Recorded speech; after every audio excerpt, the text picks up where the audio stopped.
Дорогие друзья, в этом видео я расскажу вам о капах от храпа или так называемых внутриротовых приспособлениях от храпа. Посмотрев это видео до конца, вы узнаете, насколько вам эта капа может подойти, чтобы решить ваши проблемы с храпом, потому что она имеет определенные показания и определенные противопоказания. Я также в конце ролика дам ссылку на мою книгу «Как лечить храп и синдром обструктивного апноэ сна», а также ссылочку на видео, такую даже мини-лекцию, где рассказывается о всех методах лечения храпа в домашних условиях, как вы сами можете побороться с храпом, выбрав тот или иной метод. Если вы на моем канале впервые, представлюсь. Меня зовут Роман Бузунов. Я врач-сомнолог, президент Российского общества сомнологов, профессор, доктор медицинских наук. Если вас интересует улучшение вашего сна, подпишитесь на мой канал, поставьте лайк и не забудьте кликнуть на колокольчик, чтобы не проспать мои самые интересные и новые видео. Итак, приступаем. Капа от храпа. Прежде всего, механизм действия. Если мы эту капу вставляем в полость рта, она смещает вперед нижнюю челюсть, увеличивает передне-задний размер дыхательных путей, и, соответственно, дыхательные пути меньше спадаются, и это можно устранять даже апноэ сна. Ну или небо, которое здесь находится, оно меньше бьется о стеночки дыхательных путей и убирает феномен храпа.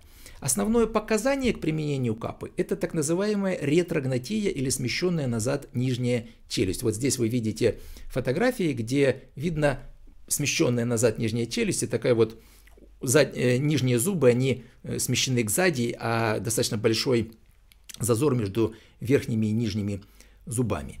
И этот метод показан при лечении неосложненного храпа или вплоть до средней степени тяжести синдрома обструктивного апноэ сна. Но метод имеет и свои очевидные ограничения и противопоказания. Прежде всего, должны быть достаточно здоровые зубы. Не должно быть выраженного пародонтоза, не должно быть отсутствия многих зубов, особенно 8 зубов спереди, сверху и снизу. Если есть много имплантов, тоже, соответственно, есть проблемы с применением внутриротовых кап, потому что ведь нижняя челюсть пытается вернуться обратно, и возникает давление на верхние и нижние зубы, и, возможно, так или иначе, проблема с тем, что эти зубы будут просто расшатываться и соответственно, возникать проблемы с зубным рядом.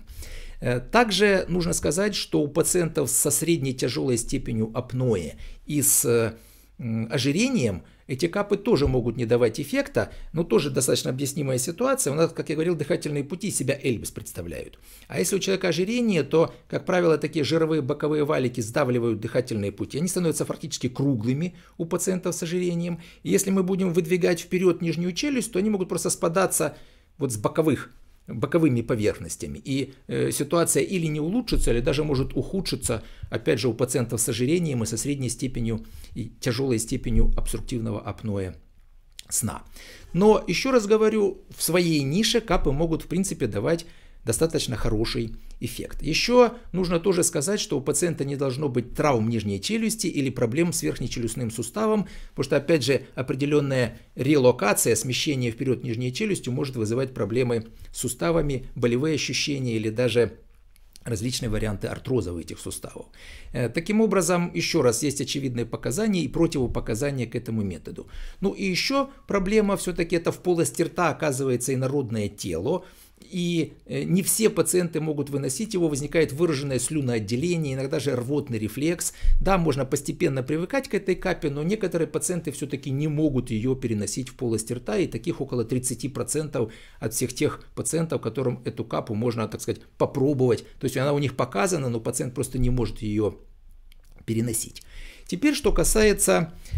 Какие капы бывают? Есть сложные капы, вы видите здесь на экранчике, на рисунке, такая капа, которая делается по слепкам зубов человека, на нижнюю челюсть специальная насадочка, на верхнюю челюсть, и причем эти насадки на верхнюю и нижнюю челюсть, они определенный механизм имеют, который можно постепенно регулировать и постепенно смещать нижнюю челюсть вперед, так называемые тарируемые или регулируемые капы. Единственное, что нужно сказать, что это достаточно сложный механизм, это достаточно длительное изготовление этой капы, и Стоимость этой капы может там составлять от 50 до 100 тысяч рублей и даже больше. И в этом смысле, да, они несколько более удобны, раз, да, они более эффективны, особенно если мы говорим об апное сна. Если мы возьмем, кстати, рекомендации Американской академии медицины сна, то там вообще говорится, что термолабильные капы, о которых мы сейчас позже немножко скажем, они могут применяться при неосложненном храпе. А если у человека диагностируется апноэ сна, то должны использоваться вот такие специальные настраиваемые капы. Ну, я скажу, даже и там в Америке, и в Европе, вторая модификация кап, так называемые термолабильные капы, они тоже применяются и при храпе, и при обструктивном апноэ сна. А что такое термолабильная капа? Тоже вы видите один из вариантов капы на экранчике. Это такая заготовка, которая опускается в кипяток, она становится мягкой, сам материал становится мягким, дальше одевается на верхнюю челюсть, нижняя челюсть закрывается выдвинутой вперед, и все это в таком состоянии застывает. И в следующий раз, когда человек берет эту капу в рот, соответственно, нижняя челюсть смещается вперед, ну и, соответственно, обеспечивается лечебный эффект этой капы, увеличение просвета глотки. Ну, я хочу показать еще одну капу, вы ее тоже видите здесь на экране. Это та капа, которая продается у нас в аптеках, она называется Sonai. Сразу скажу, что я никакая это не реклама, мне никто ничего не заплатил, это просто так или иначе те варианты, которые мы сами используем в нашей клинической практике. Вот эта капа, она в такой пластиковой специальной оболочке, а вот здесь это зелененькая, это вот такой зеленый материальчик, термолабильный материал. И причем здесь даже есть достаточно подробная инструкция того, как человек сам может эту капу установить, хотя, конечно, я думаю, что это лучше сделать под руководством или вместе с специалистом, который может использовать эти капы и может устанавливать эти капы у пациента. Ну, неким недостатком этой капы является то, что вы видите, как я сказал, у них пластиковый специальный такой контейнер, если так можно выразиться.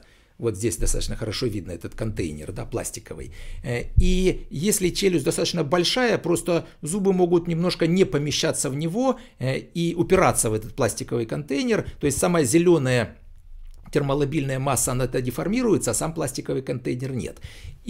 А размер один фактически. То есть все-таки, наверное, бы имело смысл несколько размеров иметь, потому что некоторым пациентам это может не подходить. В чем еще... Может быть, достоинство этих кап по сравнению со специальными вот такими регулируемыми капами, что они достаточно дешевы, ну, несколько тысяч рублей, и можно такой тест-драйв проходить. То есть, если вы хотите, если вы вообще думаете о капе и насколько она может вам подойти, можно попробовать такую капу, если она вам подошла и вы можете с ней спать, и в общем не возникает проблем у вас с ее применением, тогда уже задуматься о том, чтобы сделать специальную изготавливаемую дорогую капу. Потому что, к сожалению, приходится сталкиваться с тем, что порой человек сразу изготавливает себе, ну ему изготавливают дорогую капу, а потом человек просто банально не может к ней привыкнуть, у него рвотный рефлекс, у него слюноотделение, и он вот не может спать с этой капой. Ну и еще тоже можно сказать, что нужно к ней постепенно привыкать. То есть, если вы эту капу одели и всю ночь проспали, ну, как правило, к утру возникает боль просто в суставах, потому что челюсть смещена вперед, и так это всю ночь. Поэтому желательно начинать постепенно, с получаса, часа, может просто даже будильник ставить и, соответственно, снимать эту капу, и потом на следующий день, на следующую ночь немножко дольше ее применять. То есть, в общем-то, я хочу сказать, что, еще раз, это возможный вариант лечения пациентов с храпом и апноэ сна вплоть до средней степени тяжести, особенно у пациентов с ретрогонатией, со смещенной назад нижней челюстью, без выраженного ожирения, ну, мы говорили, что это некое противопоказание, ну, и там можно достигать достаточно приличный эффект. Ну, я вам говорил, что дам ссылочку на книгу мою, вот такая «Как лечить храп и синдром обструктивного апноэ сна». И здесь эти капы, они описаны. Вот здесь я даже так открою, покажу. Вот капы описанные, да. Вы ее можете совершенно спокойно, бесплатно скачать у меня на сайте. В описании к этому видео есть ссылка на соответствующую страничку, где вы можете считать эту книгу. А также вы можете в описании найти ссылку на такую, ну, фактически мою лекцию. Она достаточно длинная, ну, что-то около, я думаю, получаса, если не больше, где я описываю все возможные способы лечения храпа, то есть если в домашних условиях. То есть вы можете сами подумать, что вам выбрать, как применить или какие даже сочетать некоторые методы можно. Вот там все это подробно описано, как вы можете сами справиться с храпом. Ну или если уж не получится, тогда идти к доктору. Надеюсь, эта информация оказалась вам полезной. Еще раз подписывайтесь на мой канал, ставьте лайк, не забудьте нажать на колокольчик, посмотреть мои новые видео. И вы можете увидеть здесь заставочки, где вы можете кликнуть и посмотреть мое самое новое видео, посмотреть плейлист, который информацию о лечении храпа и апноэ содержит. Ну и может быть еще видео, которое сам YouTube сочтет наиболее подходящим, если вы посмотрели до конца это мое видео про капы от храпа. Удачи всем, спокойного сна, не храпите. Живите долго и счастливо.